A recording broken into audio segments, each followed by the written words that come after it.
한국 기준금리가 언제쯤 인하가 될까라는 게 사실 총리의 관심사는 그렇죠. 거거든요. 슬금슬금 부동산도 오르고 있고 당분간 금리 인하가 쉽지는 않으나 그렇지만 추계나 추산은 좀 추론을 해볼 필요는 있겠다 싶고요. 그래서 그러면은 어떤 수치나 지표를 봐야 되는가? 저는 이 부분도 계속해서 말씀을 드린 게 있는데요. 네. 지금 이제 파월 미국 금리를 안 볼 수는 없습니다. 근데 미국 금리를 보면 파월이 비둘기적으로 9월달에 베이비 스텝을 넘어서 빅 스텝도 인하할 수 있다. 이렇게까지 얘기를 했어요. 그리고 연준의 인사 몇 분은 아예 그냥 디폴트로 9월에는 0.5% 내려야죠. 이렇게도 얘기를 했었어요. 근데 우리가 알다시피 지금 뭐 난리 날 것처럼 막 8월 5일, 6일에는 그럴 수 있었단 말이에요, 사실은. 근데 지금 시간이 좀 지났는데 뭐 실업률도 그다음에 말씀 충분히 들으셨겠지만 실업률도 거의 완전 고용이고 경기가 좋아 지금 경기가. 네, 근데 9월에 뭐 밑도 끝도 없이 그동안 경기 안 좋고 물가 오르고 실업률도 뭐 이게 좋기 때문에 못 내린다 쭉 얘기했어요, 사실은 파월이. 근데 갑작스럽게 9월에 똑같은 거를 손바닥 뒤집듯이 바꿔서 야 이게 좀 힘들어요 이제 내려야 되겠는데 이럴 수는 없거든요. 근데 만약에 파월이 진짜 그렇게 단행한다면 저는 그게 정치적 판단일 확률이 되게 높다는 생각이고요. 왜냐하면 트럼프가 되면 파월은 푸시를 당하다 찐발을 먹다 스트레스가 너무 심할 것 같다는 걸 본인도 알거든요. 왜냐하면 그리고 트럼프가 파월을 임명했습니다. 임명을 트럼프가 했어요. 그래서 우리하고 있네요. 그러니까 그래서 바이든 할 때도 날아가지 않을까 싶었는데 바이든하고 꽁짝이 더 잘 맞았어요. 어떻게 보면 바이든이 강한 성향이 아니기 때문에 아마 존중을 많이 했을 거고요.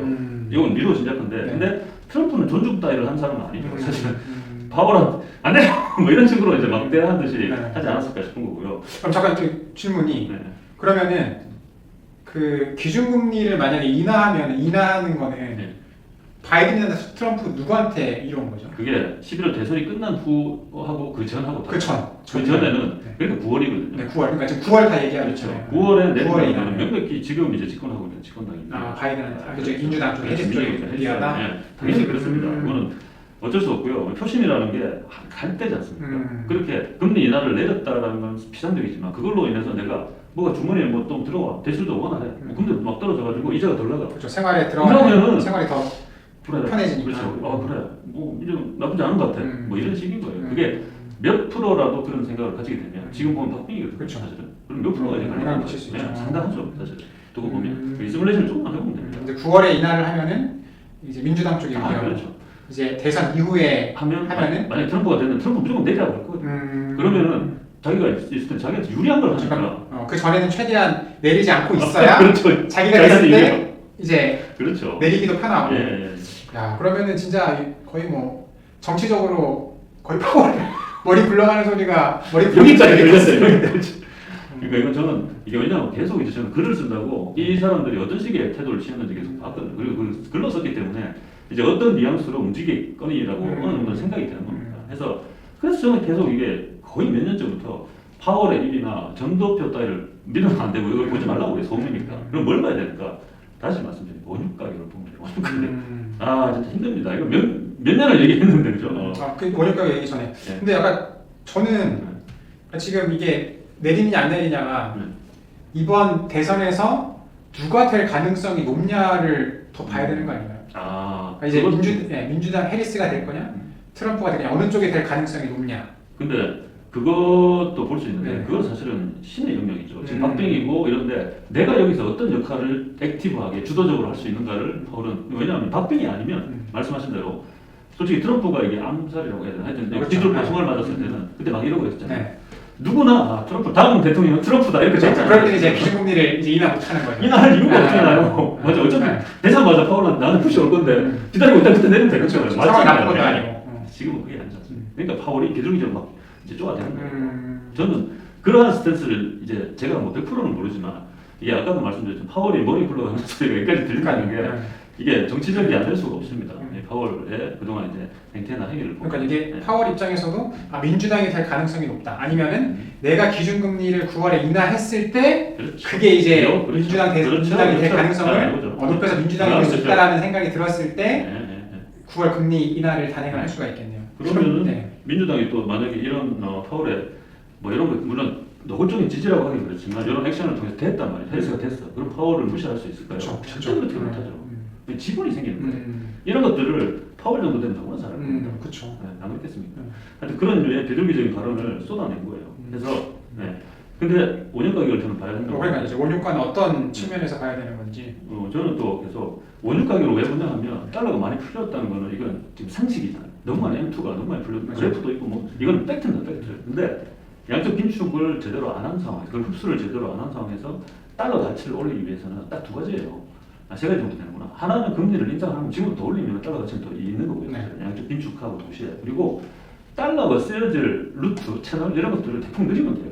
그게 글로벌하게 가장 큰 것은 원유 수요입니다. 원유는 달러 결제하니까. 그래서 그 얘기를 계속 드린 거고요. 그래서 원유 가격이 지금 중동에서 뭐 쌩 난리잖아요. 지금 사실은 뭐 확전이 되니만 해도 안 올라? 70달러 떨어졌어요. 70. 그러니까 어이가 없잖아요. 76달러예요. 80달러가 아니고. 그러니까 뭔 짓을 해도 지금 수요가 없는 거예요, 기본적으로. 이 모양새인데 금리를 인하할 수 있다? 어불성설입니다. 안 그래도 달러 수요가 탁 줄었는데 금리 인하해서 뭐 달러 뭐 똥값을 만들게요. 이게 말이 안 되는 좀 계속 얘기를 하는 거고요. 뭐 미국 경기 침체 이따위로 얘기하는데 그것도 우리가 지금 얘기했지 않습니까? 말도 안 되는 걸 편향적으로 이렇게 갖다 쓰는 거예요. 그러니까 어떤 지표를 갖고 있느냐에 따라 가지고 그죠? 이게 침체로도 볼 수 있고 침체가 아닌 걸로도 볼 수 있는 상황인 것 같아요. 그래서 원유 가격을 봤을 때 달러를 미국 여전히 금리 인하를 할 수 있는 상태는 아니고요. 그래서 저는 보편적으로 보면 오펙도 그렇고 얘기하는 게 100달러 수준까지 가야 된다고 보는 거예요. 근데 지금 70달러인데 저는 이렇게 보는 거예요. 한 90달러까지 안착이 되면 그때부터 금리 인하하면 상대적으로 유가는 올라가니까요. 그러면 상대적으로 유가는 100달러 된단 말이죠. 그때 금리를 내리더라도 그거에 필적할 만한 혹은 상쇄될 만한 달러 수요가 생기는 거거든요. 그만큼 이제 원유 가격도 좀 오를 거거든요. 근데 지금 70달러에서 지금 금리를 내리면 원유 가격 이케아 80달러거든요. 이 모양에서는 수요가 별로 있지도 않지만 그만큼의 달러가 이제 소진될 수 있는 루트가 되지가 않습니다. 지금 76달러인데 최근 1년에 최고 유가가 93달러였거든요. 그래서 이게 100달러를 넘을 수 있을까? 지금 막 아까 얘기했던 것처럼 뭐 중동에서 지금 막 난리 브루스를 치고 있는데도 이런 상황인데 과연 뭐 어떤 이슈가 있어야. 그러니까 중동뿐만 아니라 러우도 그렇고 러우는 지금 그러니까 완전 파이팅하고 있잖아요. 네. 근데 그건 이제 딴 나라 얘기. 아무도 신경 안 써요. 맞아요. 지금 왜냐하면 우크라이나가 러시아 본토를 또 타격을 했거든요. 근데 별 관심이 없잖아 지금. 글로벌하게 경제에 영향도 없어. 국제자는 그만큼 영향이 없는 거예요. 근데 중동은 달라요. 그동안도.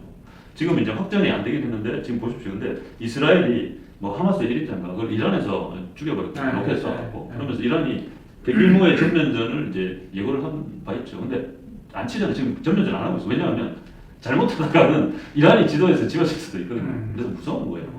근데 일각에서는 이스라엘이 일부러 지금 이란한테 치라고 막 골리고 있다고 막 그런 얘기들 있어요. 그러니까 그게 여러 가지 이제 상황이 되는 거예요. 저는 이스라엘 같은 정도면 거기도 정부력이 있는 출처를 못 사는데 근데 그 정도면 누울 자리를 보고 이란이나 하마스 이런 거를 얘기하는 바이든이 계속 확전을 하지 말라고 하잖아요. 근데 솔직히 달러 입장에서는 얘들은 확전을 해야 되는 거예요. 그렇죠. 확전을 해야 돼. 전면전을 해야 돼. 무기도 팔고. 그렇죠. 네. 그래서 지정학적 리스크는 또 다른 달러 소진 요인이 되잖아요. 물가도 막 올리고. 네. 너무 좋죠. 그래서 하여튼 당분간은 제일로 이제 봐야 되는 요인은 뭐 파월 앱이나 그런 게 아닙니다. 이게 중동이 정말 확전이 되는지를 봐야 돼요. 전면전이 그러니까 이스라엘하고 이란이 전면전 파이팅을 하는지를 보면 돼요. 근데 솔직히 만약에 전면전을 하면 빡 돌면 전면전을 할 거잖아요. 위험을 뭐 자기들도 피해가 있겠지만 근데 이스라엘하고 이란이 전면전을 하면 두 국가만 영향을 받는 건 아닙니다. 왜냐하면 일단 호르무즈 해협 같은데 무조건 봉쇄가 돼요. 이란 하면 호르무즈 해협을 기억을 하시면 돼요. 그러면 우리한테 혹은 아시아에 들어오는 대부분의 원유가 다 막혀요. 그렇게 되면은 할 수 없어요. 유가는 오를 수밖에 없어요. 기본적으로 유가는 써야 필수제죠. 근데 그런 것들이 물론 어느 정도 돼서 풀리기는 풀리겠지만 그 양이 적절치 않을 거고 수급이 원활치 않을 거예요. 그러면 수급이 원활치 않으면 올라갈 수밖에 없습니다. 하여튼 당분간 가장 이제 원유 가격에 큰 영향 그리고 나아가서는 미국 금리에 영향을 주는 것은 저는 유가 그리고 중동 전쟁이라고 생각합니다. 그래서 요거를 좀 계속 모니터링을 좀 할 필요가 있고요. 그리고 뭐 엔켈이나 이런 것들은 아까 좀 얘기를 했고 이런 상황에서 그러면 한국의 이제 금리 인하도 조금 얘기를 했는데 그거를 조금은 좀 얘기를 하면 더 한번 얘기를 해볼게요. 네. 일단 그런 식으로 유가를 좀 볼 필요가 그건 미국 금리의 척도가 되는 거죠. 그러면 도대체 한국 기준금리는 이제 어떻게 되는가? 지금 글로벌 IB라고 투자은행인데요. 이게 계속 이제 각 국가의 GDP나 이런 것들을 전망을 하거든요. 일단 한국의 GDP는 한 달 전에 전망보다는 더 이제 낮아졌어요. 원래 2.7로 전망했다가 2.5%로 좀 낮아졌고. 근데 네. 성장 플러스 2.7인 거죠? 그렇죠.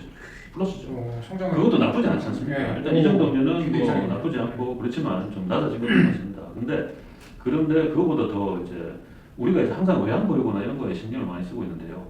이건 수치를 내가 여기 안 들었는데 아마 가장 최근에 역대급 무역 이제 흑자가 났습니다. 경상수지까지 아마 흑자가 역대급으로 난 걸로 알고 있는데 작년 이제 그렇게 보면 사실은 한국은 외환에 대해서는 이게 크게 문제가 있을 이유가 별로 없습니다. 왜냐면 무조건 무역 수지가 흑자라는 거는 달러가 무조건 들어오거든요. 저기 일부 기업들이 진짜 잘 팔고 있죠. 수출을 잘하고 있죠. 그렇죠. 그런 면에서도 그렇고 우리가 또 국민들이 약간 수도분한 것도 있어요. 원달러가 이제 올랐단 말이죠. 사실 1,200원 뛰었다가 지금은 1,400원 가까이 갔으니까 그러면은 자동적으로 지금 물가들이 오르고 있는 거는 환율이 올랐기 때문에 있거든요. 근데 그따 대고 원유 가격이 올랐기 때문에 이렇게 얘기하는 사람들은 이제 뱅하면 됩니다. 원유가 안 올랐잖아요. 근데 문제는 같은 걸 사더라도 환율이 오르면은 수입할 때 돈이 더 드니까. 그래서 그런 것들을 이제 알고는 있지만 감수를 하는 거예요, 국민들이 사실은. 그래서 이런 상태고. 모르는 사람도 많죠. 그렇죠. 잘 모르는 사람도 있죠. 아무 생각이 없는 사람들이 있어요. 하여튼 그런 부분들이 있고 그러면은 금리 인하를 사실은 한국 외환 보유 뭐 이런 입장에서 보면 사실은 되게 그거를 막 환율 변동폭이 너무 커지지 않을까, 외환 보유가 적어지지 않을까 해서 금리 인하를 미루는 거는 그거는 저는 그 요인은 아니라고 생각합니다. 그러면 남아 있는 요인이 뭔가 하면 대출 리스크 대출 그런 것들이에요 사실은. 근데 그런 거를 부동산 가격도 그렇죠. 근데 부동산 가격은 보십시오. 그것도 웃기는 게 저는 부동산 가격도 당연히 서울 수도권은 오른다라고 계속 얘기를 했었고 근데 지방을 보세요. 지방은 미분양이고 곡소리 납니다 지금 아직까지. 그러니까 이게 밸런스가 완전 양극화됐죠 예. 지금. 그래서 그런 차원에서 보면 남아 있는 건 부동산 이제 오르는 건 대출 비율을 조절하 이런 것도 있어요. 금리를 내리고 그런 것도 있기 때문에 서울 수도권 특히 이 지방은 이제 곡소리 나니까. 그럼 남아 있는 건 부동산 PF를 비롯해서 대출이거든요 사실. 대출을 더 많이 할 수 있느냐가 문제인 거예요. 그리고 금리 인하를 하면 대출 리스크는 줄잖아요. 왜냐면 대출 받고 연체를 하고 있던 사람들은 그만큼 여유가 생기니까 그 리스크는 줄거든요 사실은. 그러니까 대출을 못 받게 하는 안전장치를 먼저 하고 그러면 이렇게 보면 어떻습니까? 요인들을 이렇게 보면 한국 금리를 내릴 소지가 되게 많은 거예요. 그래서 저는 일단은 뭐 이런 것들 저런 것들 다 해도 역시 한국이 스탠바이를 하고 있는 것은 맞다. 금리 인하를. 근데 미국이 실제적으로 연준이 9월에 뭐 빅스텝이든 베이비 스텝이든 일단 하는 거를 그걸 확인하고 단행하는 걸 그리고 나서 바로 하든지 올해 말이나 아니면 내년 초에는 사실 올해 말에 할 가능성이 되게 높습니다. 일단 연준이 먼저 한다면. 그리고 그 사이에 또 이스라엘과 이란 중동전이 완전히 정면전이 돼서 확전이 되면 이 확전이 뭔가 하면 유럽하고 미국도 참전을 합니다. 이스라엘이 저렇게 되면. 그래서 뭐 기사도 나오거든요. 이란이 이제 보복 전면전을 준비하고 있다니까 미국의 항공 전단, 항공모함 전단 그리고 유럽도 이제 참전하면 자동 참전이 되고 그러니까 이렇게 되면은 상당히 이제 커지는 형태. 그러니까 양 국가만 전쟁을 하는 형태는 아니거든요. 그러면 거기서 소진되는 것들 그리고 거기서 발생되는 유가 뭐 상승 이런 것들이 없을 수는 없습니다. 그래서 이런 상황들을 보면 한국은 스탠바이 하고 있다 금리 인하를 그리고 그런 서라운딩도 어느 정도 되어 있다. 하지만 미국 연준이 금리 인하를 단행하는 걸 봐야 되고 미국 연준이 금리 인하를 결정하는 것의 가장 큰 요인은 유가라고밖에 할 수 없습니다 지금. 딱 한 가지. 지금 해리스하고 나는 트럼프하고 해리스가 그렇게 바뀌게 될 줄 몰랐거든요. 그래서 제가 느낀 거는 이게 인물이 중요한 게 아니다. 네, 인물이 중요한 게 아니고 그냥 당이 당이 중요한 거다라는 생각이 들더라고요. 미국도 참 칼같이 나누죠. 그러니까요. 반반이 거의 반반입니다. 그럼 여기서 진짜로 파월이 한번 그냥 미쳐보자 하고 배팅. 저 9월에 금리를 내려버릴 수 있다는 거죠. 제가 봐도 저도 약간 그래 내가 이거 몇 년을 더 해먹겠어. 그래도 주도권을 잡고 해보고 나온다 이런 게 안 되겠습니까? 특히나 파월은 트럼프가 되는 걸 정말 싫어. 그런데 왜 자기 유명한 사람인데 잘 안 맞았나요? 그게 잘 안 맞은 것도 그렇지만 아니 휘두르니까. 트럼프 입장에서는 자기가 임명하고 파월 얘가 치마를 잘 들을 거라고 생각했고 파월은 파월 나름대로 나도 건조가 있고 뭐 이런 게 전문가인데 걔는 뭐 너무 막무가내로 갔잖아요. 그리고 거기서 약간 삔또가 상한 것 같고 바이든하고는 잘 맞았어요. 알기로. 그래서 이런 상황이 있다, 이런 국면이 있다라고 말씀드리고 싶죠. 궁금한 게 이게 그러니까 러시아 우크라이나 같은 경우에는 이 다른 국가들이 참전은 안 하고 경제적, 이제 군사적으로 이제 지원만 하는 수준으로 지금 진행이 되고 있잖아요. 근데 이게 이스라엘, 이란 같은 경우에는 아까 이제 유럽 국가도 이제 참전을 할 수 있다고 얘기를 하셨는데 실제 참전까지 이어질 수가 있는 건가요? 그러니까 여기서 참전은 그 해당 유로잖아요. 네. 유로에 있는 이제 자원, 그 군사 자원들을 이제 보내는 거예요. 아 그렇죠. 이게 뭐 아니, 직접 참전은 아니고 아니, 지금 직접 참전하는 거예요. 뭐 그러니까 그 운전하고 네. 항공모함을 전단을 끌고 가려면 네. 그게 이스라엘 군인들이 가서 하는 게 아니라 네. 직접 참전을 하는 거예요. 참전이라는 거는 네. 직접 군인들까지 참전하는 거예요. 그걸 하더라고요. 저도 이제 몰랐거든요. 근데 네. 상호 방위 조약이 그렇게 되어 있죠. 아 이스라엘이랑 예, 유럽 예, 쪽이랑요? 예. 미국은 당연하고요. 자동 참전이에요. 그래서 이란이 전면전을 하겠다라고 공표 같은 걸 했잖아요. 왜 공표하는지 모르겠는데 공표 안 하고 그냥 때릴 텐데 보통은 그렇지 않나요? 하여튼 고도의 정무적인 액션이 막판이 전쟁인 거예요. 예. 그래서 그런 공표를 하니까 네. 미국에서 항공 전단이 이제 왔잖아요. 쭉 출발을 하더라고요. 그리고 유럽에서도 이제 뭐가 출발을 구축함부터 시작해서 그걸 보고 앉았으니까 이스라엘 잘못 건드리면 그냥 국가가 날아갈 수도 있겠네. 이런 이론 지도자가 또라이가 아니면 뭐 전혀 싸울 이유가 맞아요. 없잖아요. 없잖아요. 그거 뭐 하마스가 얼마나 가까운지 모르겠지만 자기네들 뭐 수장이 충분하니까. 그러니까 이게 뭐 정말 내부적으로 자기 입지가 너무 위태로워져가지고 그렇죠. 이게 시선을 외부로 돌리기 그렇죠. 위한 뭔가가 아니라고 하면은 머리 총맞지 않는 네, 전혀 그럴 이유가 없는데. 그래서 저도 깜짝 놀랐고요. 근데 그럼에도 불구하고 뭐 빡치는 포인트가 우리하고 다를 수도 있으니 정말 전면전 비슷하게 했을 때는 좀 커지지 않을까 싶어요. 그러면 드라마틱하게 유가가 많이 오를 수도 있습니다. 근데 지금은 이제 전쟁도 국지전도 이게 정치적인 행위에 불과하다는 그렇죠. 걸 아니까 지금 유가가 안 오르고 있는 거예요. 제가 보기에는. 근데 전면전에 왔다가 막 피가 막 터져. 그러면은 전에처럼 원유를 사재기 수요부터 시작해서 가수요까지 붙어가지고 상당히 오를 거거든요. 그래서 하여튼 이런 국면을 뭐 다시 마무리를 하겠습니다.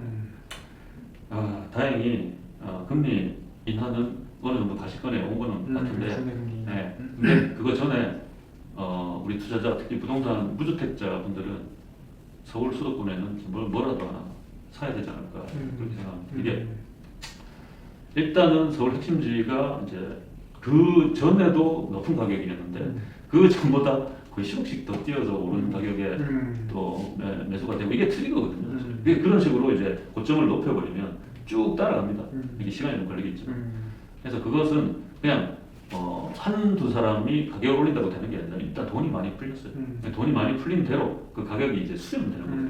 그렇죠. 돈이 엄청 풀렸죠. 네, 이런 것들을 좀 알 필요가 있습니다. 그리고 앞으로 금리가 인하될 가능성이 더 높다. 이런 국면이다 하면 돈이 더 풀릴 확률이 높잖아요. 물론 그걸 아무리 막는다고 막아도 그러면 자연스럽게 또 한국은 부동산, 미국은 주식 이렇게 돼 있습니다. 그거는 각 국가들이 영특해가지고 우상향이 거의 확률적으로 너무나 확실한 자산에 대해서는 매매 가격이나 보유에 대해서나 세금을 많이 매기고 있어요. 미국은 주식에 압도적으로 세금이 많고요. 부동산은 이연을 시켜줘요, 세금. 근데 한국은 부동산에 압도적으로 세금이 많습니다. 지금 주식 매매 차익 웬만하면 차익에 대해서 그 양도 차익 그 세금이 없잖아요. 한국 주식은 전혀 없죠. 전혀 없죠. 전혀 없죠. 이런 상황입니다. 네. 근데 그만큼 한국 주식은 다 잃는 사람이 많거든. 국가에서도 보니까 얘들한테 뭐 삥 뜯었다가는 뭐 스트라이크 날 것 같거든요. 우리가 세금이 없는 거예요. 그러니까 지금 이번에 그 뭐죠?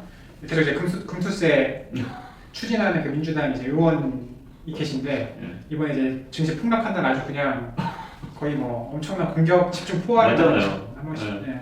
너도 여기서 돈 한번 태워봐라 뭐 이런 식이잖아요. 그래서 이런 부분이 있기 때문에 우리가 그 내막도 알아야 됩니다. 세금이 있으면 이제 나중에는 더 투자할 수 없는 이제 뭐까지 차오르는 게 있지만 세금이 많다는 건 그만큼 우상향할 확률이 높은 거에다가 세금을 매기는 거예요.